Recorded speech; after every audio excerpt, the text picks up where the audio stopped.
جی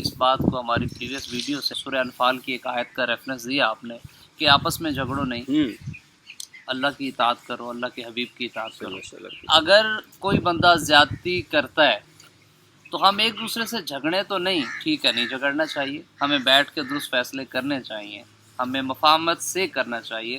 لیکن اگر کوئی کسی سطح کے اوپر واقعی دوسرے کے رائٹ کو وائلیٹ کر رہا ہے، اس کا حق کھا رہا ہے، یا ایون قوم کا اجتماعی طور پہ کوئی حق کھا رہا ہے، وہ ملک کے حوالے سے، کرپشن کے حوالے سے جیسے ہم بات کر رہے ہیں، تو پھر وہاں پہ کس طرح سے ہم مفاہمت رکھ سکتے ہیں ایک دوسرے کے ساتھ؟ تو یہ میرا کویشچن ہے. دیکھیے بات یہ ہے، ہمیں مجموعی نظام کو دیکھنا پڑے گا. جی کیا یہ نظام کسی مظلوم کو انصاف فراہم کر رہا ہے؟ ایسا نہیں ہو جی رہا.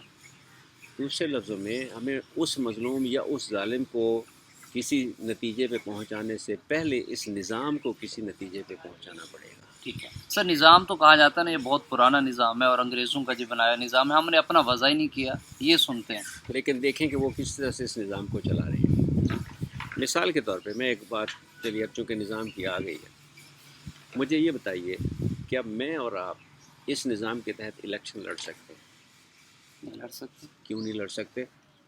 سرمایہ دارانہ نظام ہمارے ہے. پاس وہ سرمایہ نہیں ہے. جی تو جب کوئی سرمایہ دار اس نظام کے تحت الیکشن لڑے گا، جی وہ ایک طرح سے اپنا پیسہ انویسٹ کر رہا ہوگا، جی لہٰذا یہ نظام ہی اس کو یہ راستہ دکھا رہا ہے کہ آپ نے اگلے الیکشن کی جب تیاری کرنی ہے تو پھر جتنا آپ نے اس وقت انویسٹ کیا ہے جی اس سے کہیں زیادہ کما لو تاکہ اگلا الیکشن بھی لڑ سکو. جی اب جن کی ہم مثال دیتے نہیں تھکتے، ویسٹ جس کے بارے میں ہم کہتے ہیں کہ جی وہ بڑا مہذب جمہوری نظام چلا رہے ہیں، جی انہوں نے یہ ذاتی انویسٹمنٹ ختم کر دی ہے. ٹھیک ہے.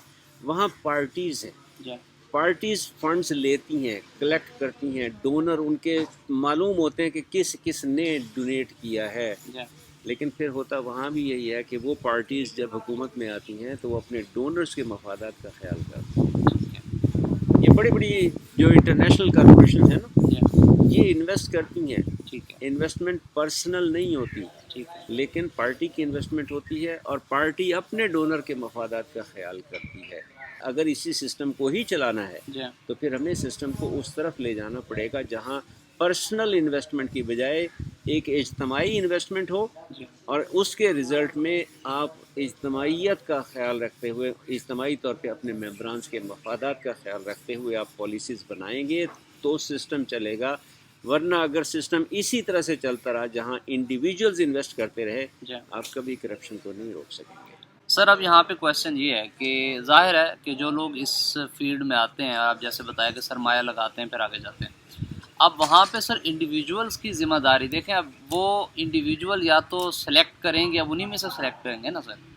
اگر کوئی بندہ یہ سمجھتا ہے کہ یہ اس طرح کا آدمی نہیں ہے کہ جس کو میں ووٹ کر سکوں، اس کو سمجھ نہیں آتی، اب وہاں پہ اس لیول پہ آ کے ایک عام آدمی کا پھر وہ کنسرن کیا رہ جائے گا، وہ کس طرح سے اس کو ٹھیک کر سکے گا؟ پہلی بات وہی عام آدمی کی آپ کو یہ تربیت کرنی پڑے گی کہ وہ صحیح شخص کا چناؤ کر سکے. جی وہ بھول جائے کہ اس شخص کا کس پارٹی سے تعلق ہے. جی وہ اس کے حلقے کا آدمی ہے نا، جی اس کو تو پتہ ہے کہ یہ اس آدمی کی شہرت کیا ہے، یہ اچھا ہے یا برا ہے. پارٹی کو ایک طرف کر دیجئے، میری ذاتی رائے یہ ہے، پارٹی کو ایک طرف کر دیجئے، جی انسان کو دیکھیے کہ کیا وہ انسان آپ کا نمائندہ بننے کا حقدار ہے. اگر ہے تو اس کو ووٹ دیجئے. اگر وہ آپ کا نمائندہ بننے کا حقدار نہیں ہے تو چاہے جس مرضی پارٹی سے اس کا تعلق ہو، میرے حساب سے اس بندے کو ووٹ نہیں دینا چاہیے. یہاں پر بھی سر لوگ آبجیکشن اٹھائیں گے، وہ کہتے ہیں کہ جب آپ یہاں ووٹ کرتے ہیں تو اسی ووٹ کی وجہ سے ہی تو پھر اوپر جا کے آپ کا پرائم منسٹر بنے گا یا جو بھی پارٹی آگے رولنگ کرے گی، تو پھر یہاں پہ بھی یہ کویشچن ہے کہ اگر ایک بندہ ٹھیک ہے اور اوپر جا کے جو اس کا ایک سربراہ ہے اس کو لوگ پسند نہیں کرتے تو پھر وہاں پہ کیا ہوگا؟ بات وہی آ گئی نا، انڈیویجول نے ڈیسائیڈ کرنا ہے، جی نظام کے اندر اصلاح لانی ہے۔ اب مثال کے طور پہ ایک نظام کے اندر بہت بڑی کوتاہی یا کمی یہ ہے جی کہ 51% لوگ جس کو کہہ دیں کہ جی آپ ہمارے ریپرزینٹیٹیو ہیں، اس کی سے تو ہے، وہ جو 49% لوگ جنہوں نے کہا کہ نہیں آپ ہمارے ریپرزینٹیٹیو نہیں ہو سکتے، ان کی سے ختم ہو گئی۔ دنیا میں ایسے نظام موجود ہیں جہاں متناسب نمائندگی کا ایک مثال کے طور پہ نظام موجود ہے کہ جتنے ووٹ آپ نے لیے ہیں اس ووٹ کے حساب سے آپ کو سیٹیں مل جاتی ہیں۔ کیا ہم اس بارے میں نہیں سوچ سکتے؟ کیا ہم ایسا کوئی سسٹم ڈیوائز نہیں کر سکتے کہ ہر آدمی کی سے، ہر آدمی کے ووٹ کا اپنا ایک وزن ہو؟ یہ نہ ہو کہ 51% ووٹ لینے والا شخص تو جو ہے وہ اس علاقے کا ٹھیکیدار بن جائے، لیکن باقی 49% 49% لوگ جنہوں نے اسے کہا کہ جی ہم آپ کو اپنے نمائندے کے طور پر منتخب نہیں کرتے، ان کی صحیح ختم ہو جائے۔ ہمیں اس بارے میں سوچنا پڑے گا، اور سوچیں گے کیسے؟ یہ انڈیویجول انفرادی طور پر میں اور آپ مل کر جب ان لوگوں کے ساتھ بات کریں گے، اگر انہیں کہیں گے کہ جناب اس بنیاد پہ ہم آپ کو ووٹ دے سکتے ہیں، اس بنیاد پہ ہم آپ کو ووٹ نہیں دے سکتے۔ سر یہاں پہ ایک جو کامن مین کی جہاں تک تعلق آ جاتا ہے تو سارے لوگ یہی بات کرتے ہیں جی اب یہ تو اوپر سے کوئی نظام ٹھیک کرے گا تو ہوگا نا، کہ ہم یہاں اپنے لیول کے اوپر اگر ہم کہیں بھی اس طرح سے تناسب سے اگر ووٹ ہوں تو بندہ وہ رول کرے گا، یہ تو اوپر سے جی بنائیں گے تو بنے گا، انسان ہم کیا کریں؟ نہیں، میری ذاتی رائے یہ ہے پہلے ہمیں بیٹھ کے آپس میں یہ باتیں کرنے کی ضرورت ہے۔ جی کس قسم کا نظام ہے جو ہمارے دکھوں کا مداوع کر سکتا ہے؟ کیا یہ 51% ووٹ والا نظام ہم نے پچھلے 75 سال میں دیکھ لیا، چاہے جس طرح کی بھی حکومت تھی، ڈکٹیٹر آئے، جمہوری حکومتیں آئیں، ہر طرح کی حکومت کر کے ہم نے دیکھ لی، لیکن ہمارے دکھوں کا مداوع نہیں ہوا۔ تو اس پہ پھر اس کا ہم اپنے لیول پہ رہ کے یہاں پہ کیا مطلب اس میں کوئی پازیٹیو چیز کر سکتے ہیں؟ شاید میں پھر وہیں کہوں گا، وہ لوگ پڑھے لکھے لوگ جو تھوڑا شعوری طور پہ ان چیزوں کو سمجھتے اور سوچتے ہیں، انہیں بیٹھ کر شعوری گفتگو کرنے کی ضرورت ہے، اور عام لوگوں کے ساتھ، کامن جسے ہم کامن پیپل کہہ رہے ہیں نا، عام لوگوں کے ساتھ بیٹھ کے یہ باتیں کرنے کی ضرورت ہے۔ ہمیں کون سا نظام جو ہے وہ سوٹ کرتا ہے، کون سا نظام ہے جو ہمارے مسائل کو حل کر سکتا ہے، لیکن بدلے گا یہیں سے سب کچھ۔ دیکھیے ایک اور مثال آپ کو بتاتا ہوں، رسول اللہ صلی اللہ علیہ وسلم ہی کی زندگی میں آپ صلی اللہ علیہ وسلم کو یہ کہا گیا کہ جی اگر آپ کو حکومت چاہیے آپ حکومت لے لیں، پیسہ چاہیے پیسہ لے لیں، کو جو چیز چاہیے وہ لے لیں، اگر یہ رستہ ہوتا، میری اپنی ذاتی رائے یہ ہے، مجھے سمجھ آیا، اگر یہ رستہ ہوتا تو رسول اللہ صلی اللہ علیہ وسلم کہتے حکومت مجھے دو، پھر میں دیکھتا ہوں تم میں سے کون مشرک اور کافر رہ سکتا ہے۔ آپ نے وہ رستہ اختیار نہیں کیا، اس کا مطلب ہے یہ رستہ نہیں تھا۔ رستہ وہی تھا، مشکل رستہ ہے، طویل رستہ ہے، لیکن وہ تبدیلی ایسی مستقل تبدیلی آئی کہ جیسے میں نے کیا تھا کہ ہم آج بھی 1500 سال بعد بیٹھے اسی تبدیلی کا ثمر، لہٰذا رستہ وہی ہے۔ اب چاہے اس میں آپ کو سال لگے، 5 سال لگیں، 10 سال لگیں، 20 سال لگیں، ہم اصل میں مجموعی طور پر اس وقت ہماری کیفیت یہ ہے کہ ہم شارٹ کٹس کی تلاش میں ہیں۔ ہم چاہتے ہیں کہ کوئی مسیحا نازل ہو اور آنن فانن ہر چیز بدل کے رکھ دے۔ ممکن، میرے حساب سے ممکن نہیں ہے کہ آنن فانن کوئی ایسی تبدیلی آ سکے، بگاڑ اتنا ہو چکا ہے معاشرے کے اندر کہ وہ ایک دم سے ٹھیک نہیں ہو سکتا۔ اس کے لیے وہی رستہ اختیار کرنا پڑے گا، پہلے اپنی اصلاح کرنی پڑے گی، پھر اپنے دوستوں کے ساتھ بات کرنی پڑے گی۔ قرآن مجید میں اللہ تعالیٰ فرماتے ہیں یا ایھا الذین آمنوا قوا انفسکم واہلیکم نارا، اے اہل ایمان اپنی جان کو اور اپنے گھر والوں کی جان کو دوزخ کے عذاب سے بچاؤ۔ ہم میں سے ہر شخص پہلے اپنا محاسبہ کرے، اپنے آپ کو ٹھیک کرے، اپنے اہل خانہ کے ساتھ بیٹھ کے بات کرے، وہاں اصلاح کی کوشش کرے۔ اسی طرح سے ایک ایک گھر اگر اپنی اصلاح کرتا چلا جائے گا تو معاشرے میں تبدیلی آ جائے گی۔ 75 سال سے ہی سر ہم یہ سن رہے ہیں، جس طرح ہم ٹاپک پہ بات کر رہے ہیں، لوگ آتے ہیں پھر نمائندے ہمارے پاس اور پھر ہمارے ساتھ کچھ باتیں کرتے ہیں، لیکن وہ نمائندگان جو ہمارے پاس آتے ہیں اور بھاگے پھرتے ہوتے ہیں الیکشنز کے زمانے میں، وہ وہی چند دن ہی ہمارے پاس آتے ہیں اور ہمارے سب سے اچھے دوست اور سب سے اچھے مددگار بنے ہوتے ہیں، اور وہ ہمیں کوئی 5-10 دن ہی وہ نظر آئیں گے ہمارے نمائندے، اور پھر اس کے بعد وہ 5 سال کے بعد پھر ہمیں شکل دکھاتے ہیں۔ تو پھر ان کے ساتھ کس طرح سے بات کرنی چاہیے اور کس طرح کے نمائندے کو سلیکٹ کرنا چاہیے؟ شاید میں گزارش یہ کروں کہ ہمیں پہلے تو اس جذباتی کیفیت سے نکلنا پڑے گا، جس جذباتی کیفیت کا اس وقت ہم بحیثیت مجموعی شکار ہیں۔ جی ہم شخصیت پرستی میں اس حد تک پہنچ گئے ہیں کہ جس بھی شخص کو، لیڈر کو ہم اپنا رہنما مان لیتے ہیں، اس کی ساری برائیاں ہم اٹھا کے ایک طرف رکھ دیتے ہیں اور ہمیں اس میں صرف اچھائیاں اور اچھائیاں ہی نظر آتی ہیں، اور دوسری طرف جس شخص کو ہم اپنا رہنما تسلیم نہیں کرتے اس میں ہمیں خوبی کوئی نظر نہیں آتی، اس کی ساری برائیاں ہی برائیاں ہم اچھالتے ہیں۔ اور میں نے پچھلی 2 ویڈیوز میں اس پہ بڑے دکھ کے ساتھ یہ گزارش کی تھی، اس معاملے میں ہم ہر حد تک چلے جاتے ہیں، یہاں تک کہ جھوٹ بولنے کو بھی ہم گوارا کر لیتے ہیں۔ کیوں؟ ہمیں صرف وہ بحث جیتنی ہوتی ہے، یہ ثابت کرنا ہوتا ہے کہ جس کو میں نے اپنا لیڈر مان لیا اس سے بہترین لیڈر اور کوئی نہیں ہے۔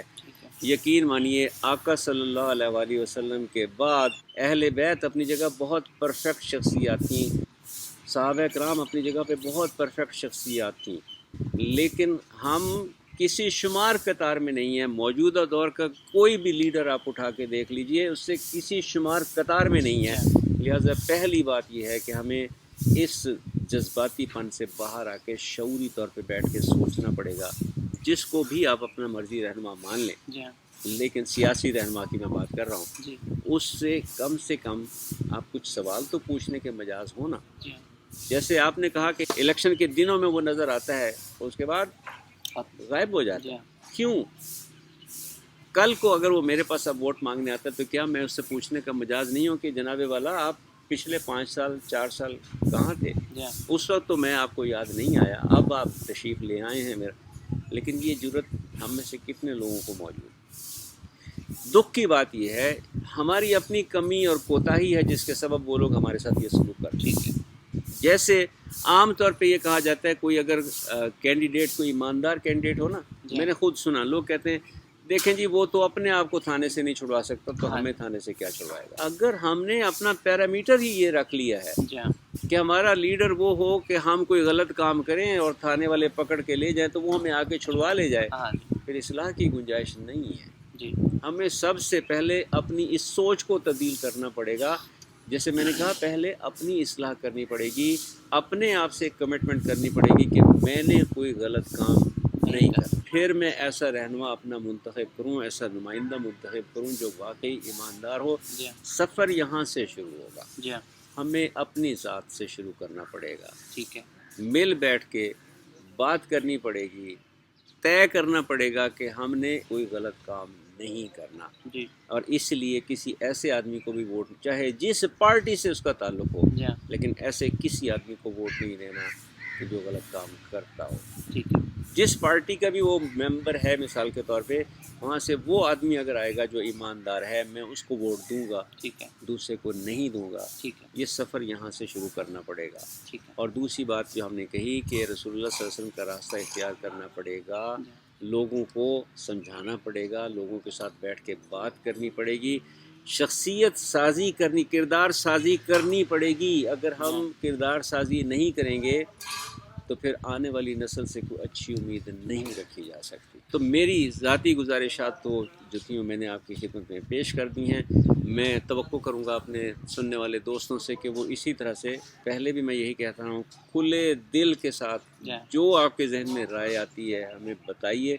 اگر اس سے اختلاف کرنے کی گنجائش ہوئی تو بصد احترام اس سے اختلاف کریں گے، لیکن یہ ڈائلاگ، یہ گفتگو جب تک شروع نہیں ہوگی ہمارے معاشرے کے اندر، اصلاح کی امکانات نہیں۔ اچھی بات ہے، ابھی بھی شاید میں اس طرف اس 8 سے 80 کے پلیٹ فارم سے میں ادھر نہیں آنا چاہ رہا تھا، لیکن وہ شاید آپ نے نوٹ کیا، اور پچھلی 2 ویڈیوز میں جو میری ذہنی کیفیت تھی نا، اس نے مجھے مجبور کر دیا کہ میں اس موضوع کے حوالے، ورنہ بہت دوست اس حوالے سے بات کر رہے ہیں، ابھی بھی میں چاہوں گا کہ وہ دوست ہی اس حوالے سے کام کریں اور ہم واپس اپنی وہی سائنسی گفتگو کی طرف چلیں اور دیکھیں کہ سائنس ہماری زندگیوں میں کیا رول پلے کر رہی ہے، یا یہ کہ ان حکایتوں کی طرف جائیں کہ ان حکایتوں سے ہمیں کیا سبق ملتے ہیں۔ میں سچی بات بتا رہا ہوں آپ کو کہ میں اس طرف نہیں آنا چاہ رہا تھا، لیکن وہ میری ذہنی کیفیت اس نے مجھے مجبور کر دیا کہ ہم ادھر آئے۔ کوشش ابھی بھی میری یہی ہوگی کہ ہم واپس اپنے اصل موضوع کی طرف پلٹیں، لیکن یہ بہرحال ایک دکھ تھا، ایک درد تھا جو ہم محسوس کر رہے تھے، تو ہم ادھر گئے۔ دوستوں سے توقع کریں گے کہ وہ اپنی رائے بتائیں گے، تاکہ گفتگو کے ذریعے ہم کسی ایسے نتیجے پہ پہنچ سکیں جو اس ملک کے اور اس ملک کے رہنے والوں کے دکھ درد کا مداوا بن سکے۔ فیض الحسن نسیم، شاہد شریف اور عاقب کو دیجیے اجازت۔ انشاءاللہ اگلی ویڈیو میں کوشش کریں گے ایک اور موضوع کے ساتھ آپ کے ساتھ ملاقات ہو۔ السلام علیکم ورحمۃ اللہ وبرکاتہ۔